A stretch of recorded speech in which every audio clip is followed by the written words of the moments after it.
Hi, it's Todd Lewis here from Mainline Dyno, and we're at PRI 2019. We've been coming to PRI since 2007 when it was down in Orlando. It's a great show to come to here. Hub dynos always have the bonus that you don't have tyre slip, or you're eliminating tyre slip, so there's always been a market for a hub dyno. The pre-existing hub dynos, while they're a fantastic product, they just were limited to the torque capacity, what they could do, and the axle speed that what they can do. So I just sort of fumbled into one day making a hub dyno because I'd had a few conversations with guys who had hydraulic hub dynos and just said, look, I wish I had something which could do more horsepower. We looked at it and our prototype was a 4000 model. We had no idea how it was going to be perceived in the market, and then we sold a couple of them very quickly, and then we got asked, oh, it'd be good if you had a 2000 version. So we made them, and then eventually we're making 4000 versions over here, and then we had the request where guys wanted to do tests going through the gears, so we had to find a bigger retarder again. That's what's in our 3000 version, and we've got 4 of them in our 6000 version. So now there's just no limit now what guys can do on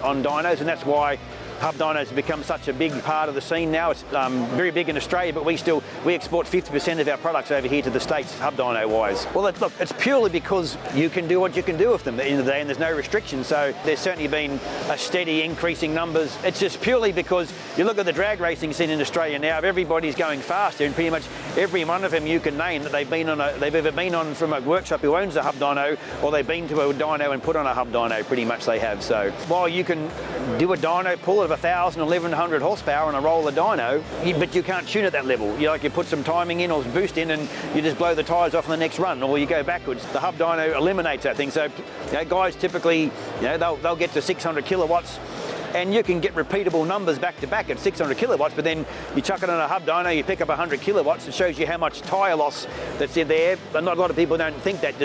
How can that be, just taking tyres off a car? But if you look at what road speed you're doing on that 600 kilowatt run on a roller dyno to what that car would actually be doing on the street, and you suddenly realise you've got 50 kilometres an hour of wheel slip, that's why a car picks up 100 kilowatts when you take the wheels off and you eliminate the tyre loss. The 900 horsepower, 1,000 horsepower is easily achievable these days. As we speak now, I think we're 57% of what we sell is hub dynos now, so it's well over 50%. So a lot of guys, a roller dyno is fine, be it 2-wheel drive or 4-wheel drive for doing the Rangers and the Hiluxes and that sort of stuff. So there's plenty of people who have that. We have a huge percentage of guys who have both dynos. But personally, as far as when you start to need one, look, 700 horsepower-ish is where, they're the sorts of numbers where the smarter operators, they'll suddenly realise, oh, okay, this car, I just made 50 horsepower more by changing the tyres on the car. So that's why people, they're sick and tired of typically the customer's upset because, I was expecting 800 or 700 horsepower, and, they've got to go start changing tyres to get the number the customer after, because a harder, smaller profile tyre is a better dyno tyre. It's not the thing for the street, but it's a good dyno tyre. So a roller dyno, if you're going to do half a dozen a day, then that's nice and quick and easy, whatever. So that's where the roller dyno is the best possible product to have, whatever, So, and that might just be a 150 kilowatt diesel thing, or it still might be a Commodore where it's a 200 kilowatt, 300 kilowatt Commodore, whatever. That's still quite achievable on a roller dyno, it is. So there's still a place for them. There probably always will be. Apart from removing the wheels and tyres out of the equation and consistency and tuning ability, the hub dyno offers more analysis as a car. Because we're removing the wheels and tyres, the guys are getting here in the drag racing world, we can show things like a converter slip channel, because we look at the engine RPM, we look at the axle RPM, and we can do some maths from that and plot a converter efficiency curve. So that sort of blows people's minds, and with that data, now they can look at. That's why we're seeing guys going through the gears here to see how the converter hits and how it works as they're going through the gears. So there's other things that hub dyno offers compared to a roller dyno, not just the fact that we're removing the traction issue. There's plenty of roller guys who are going through gears testing blip stuff on paddle shift stuff, so that's certainly people have been doing it on roller dynos, but they might not necessarily have been doing it full throttle, and that's the issue. Like on a roller dyno, 300 kilowatts is nice and easy to do in 4th gear, but you can't do that in 2nd gear because you're multiplying the torque by a huge margin, and that's where it gets difficult to hold, where on a hub dyno it's no longer an issue. So when we're testing a hub dyno at work, we've got a car that makes 400 horsepower, for example, I can do a test in 1st gear, and you don't know, apart from the car moves a bit, You know, it's normal, and it's like having an engine dyno bolted to your back wheels. You can just sit there for as long as you want and do it. There's no restrictions anymore. So both dynos had the ability to do, you could go through the gears. The hub dyno just enables you to do it at full throttle. And then these days, because our software works where you can program a start point, an end point, and an acceleration rate. So you want the test to go for 6 seconds or 4 seconds, it'll do that run to run, regardless of whether it makes 500 horsepower or 2,500 horsepower.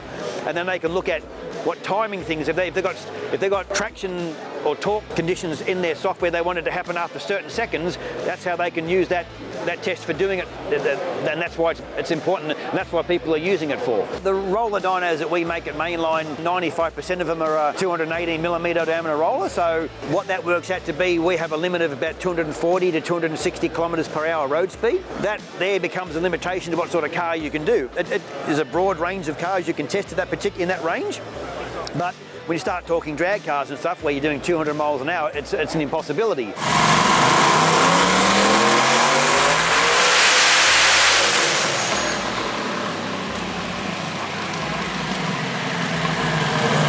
The hub dyno, just by natural fluke, the retarders we use in our hub dynos, they have a limitation of 3,600, it's actual RPM. So what that works out to be in the real world on a hub dyno, most cars people are testing, the tests only go to about 1,800 to 2,000 actual RPM. So there's a huge range of extra road speed you can actually test cars at now. So what the axle dyno equates to in the real world, like if you take an R35 GTR, spin into 10,000 RPM in fifth gear, that's about 26 to 2,700 axle RPM. It's 410 kilometres per hour, completely doable on a hub dyno all day long. And we now have lots of guys here who are doing half-mile cars over here. They want to be able to put their GTRs in sixth gear, and they're doing 250, 260 mile an hour in a half-mile event. So they want to be able to test the car at that. So the hub dyno does it with ease. And we've even had guys over here now who are doing land speed record cars on some of these hub dynos. So some of them, they do it to change some gearing in the car, but they can at least do some testing on a land speed car. So there's a whole other world of testing we can do. Things like these drag cars are easy. They only go to 2,200 axle RPM. And a lot of guys don't think of that. Oh, it does 260 miles an hour, but big tyre and that sort of stuff. So the average street car, one of my Commodores that gets about 1,850 axle RPM at 6,200 RPM, so gives you, that's only half the range of what the dyno can do speed-wise. So a lot of people don't take that into consideration when they look at the hub dyno either. So some of the hydraulic hub dynos only go to 2,200 axle RPM, or even 24. So you still can't test a GTR in fifth gear and spin it to these big power GTRs. They're revving to over 10,000 RPM, and fifth gear is apparently the strongest gear or something. So they test them in that gear. So. But yeah, it's a huge advantage to them what speed you can go to on a hub dyno. Look, we only ever envisaged really wanting to make two-wheel drive hub dynos just because we're selling plenty of them, but we just got more and more people who wanted to buy a four-wheel drive hub dyno, and so we're now selling them, and we've already sold about 6 in quick succession the last few months. So we can offer any combination we want. So the typical one we're selling is a 3,000 horsepower rear and a 1,600 horsepower front. So it gives that person a great range of cars they can test. But already here in the US we've sold 2 units. We've got a 6,000 horsepower rear unit and 1,600 front. So we can make a package up with 1,600 all round, 2,000s all round. So even 1,600 front and rear would do the biggest GTR you could throw at it.